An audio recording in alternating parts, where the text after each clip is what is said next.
Right, we've got the notebook situation out of the way and on to the actual writing process and my thought process of how I write poems and songs and stuff like that. Right, so most recently, my inspiration has come from like experiences and changes in my life and life experiences and stuff like that. But inspiration can happen at the most stupidest times. And the most recent one was probably at Zumba on Saturday, literally 2 days ago. I wish I was joking, but I'm not. Oh my god. And I thought I would write, like in my head, a poem about having 2 left feet. Because wasn't quite getting the steps, and I knew all my life I've not been able to dance to save my life. And it's always been a funny thing with me. Like, it was used to be a major insecurity, but now it's not. I do tend to take the piss out of myself when I'm writing these poems. And it's just really funny. Like, and there was another place. Wait, what have I got written in my notes? Hang on. Right, there was one time when I was with Gary and we were just sitting by the Angel of the North, and then for some reason I started writing a poem called "A Love Letter to My Rusty Angel." So it's really random things, and like I wrote a poem today where like my friends were like, we were all in the Metro Centre yesterday and we were all like laughing our heads off about Headphones Harry and T-Mobile Terry and Kirsty not being able to find Jeff and everything like that. And like and then Gary had to pipe in saying that Sean was telling me the story of backpacking around Western Europe. It was all just a bit of a joke. And then this is how my brain works. I put all of that together into a poem, and it turned out really funny. But what I'm trying to say is inspiration can happen at the most random times. So if you don't have a notebook, just write it on your phone and just go with the flow with it. And but the thing is, when I'm like I do like having like particular ways. Sorry, I'm just like, this is water, by the way. I mean, yeah, I do like having like particular ways of how I write my poems. One of my favorite places is definitely Starbucks in Eldon Square, the one next to the Hippie Green. I always have 2 particular seats where I like to sit as well, and I like to sit like in the corner next to the toilets. And there's 2 little there's either 2 sets of seats, and then I like sitting in the middle one, or the one in front, or the one behind. And I don't know why, it's just one of those things. And I like to get me coffee, I like to plug my phone in, I like to plug my earphones in, and then just focus on the music. And this literally gets me into the right headspace, the right mood to then start writing. I mean, it's just like when I'm writing, I'm so unaware that I've been writing for a good 2-3 hours. Like, for me, that's my way of unwinding, basically. But yeah, the then what I do is, if I know that I've got an idea, I'll like sit down, I'll get my pens and my notebook, and then what I'll do is I'll just, come up with a title, or by that, or like when I'm in Starbucks, I will have definitely come up with a title. I mean, otherwise I wouldn't be at Starbucks.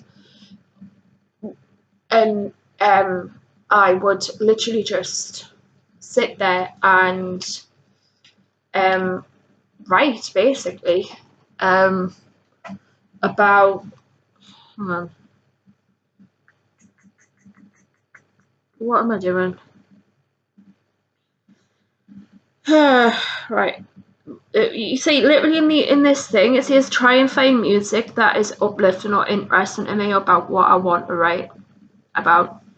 But yeah, like if I'm like in a weird headspace and I've got an idea but I can't put the words to paper, normally what I do is I just normally put like George Ezra on, or Emma Blackery, or Ed Sheeran. They're some of the artists that I like listening to at the minute, or like just some random playlist,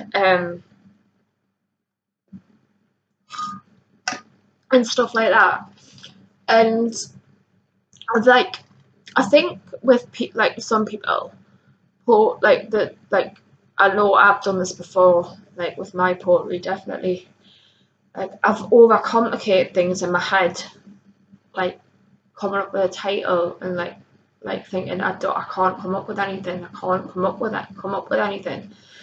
And that's why sometimes, like if I've been in workshops or like writing workshops or anything like that, they always get you to do a 3-minute free write, and that I've found that helps me sometimes when my brain just can't process anything.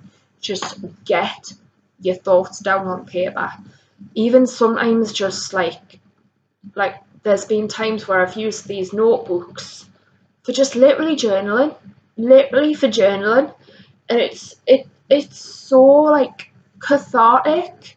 Honestly, like if you don't want to do poetry, journaling is just as beneficial to get your brain into a good headspace, and it's done wonders for my anxiety. I'm telling you. Oh my god.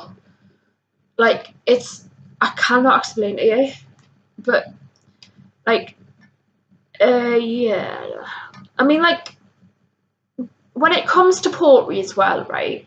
Like people think that it's like you have to have things that rhyme, and you have to have things that are like, like double, triple, quadruple meanings and stuff like that, and like it has to be dark or deep or like, ironic or anything like that. The thing with poetry is it doesn't have to rhyme. It doesn't have to be anything. As long as it's got a title, as long as it's got a bit of a rhythm to it, as long as it's with thoughts and feelings, that's poetry to me. Or like written words. I mean, like my brain is slightly more of a bit of a weird one, because like I can probably come up with like poems within like 5-10 minutes, but because like I think I've like learned maybe how to write poetry like a lot, maybe by going to Bubblegum, Born Lippy, like poetry up mic nights. That's definitely another one that I forgot to write down. Oh my god, like building the confidence up just to even go to a poetry up mic night. Like I was so scared to even go in front of an audience, like say this time a couple of years ago. If somebody had said to me I would be performing at Alphabet Theatre in front of like 50 odd people for 2-3 nights doing my bloody poetry, I would have told no, because poetry for me it was just like my thing, and I didn't want anyone to to see it. And it was like when I was like younger, poetry was my way of escaping reality. Now poetry is my reality. Oh, that's fucking deep. Hashtag deep. But like for me, poetry has been a massive part of my life since I was like 10. So I'm pretty experienced in it. I mean, it's quite embarrassing though when you look at it and stuff like that. But I think like the way me write has changed since I was like a teenager and stuff. Like it's hilarious because I used to think, oh, I know what love is. I know what love is. Oh yeah. Oh, I've got my first boyfriend at the age of 15, 16, 17, however old I was. And like, oh, I know what love is. No, Jess, it's just infatuation. Oh dear. I mean, I think everyone's got diabetes like that. I'll probably be looking back at these when I'm like in my 40s or something. I'll be like, oh my god, this is so embarrassing. I mean, I want to still be writing until I'm like 80, 90, because that's the thing with poetry. It's like, it's a skill that you need to keep on doing. You need to keep on going with it. And like, that's why I have that many notebooks, because I know that I'm going to use all of them. I know for a fact that I'm going to use all of them. And I am going to like use different color pens or use any pen, whatever I have, and then just, it's muscle memory. Poetry, right, is muscle memory. And I have rambled on for almost 13 minutes about bloody poetry. It hasn't even felt like that. Oh my god. I've went totally off my bloody notes as well.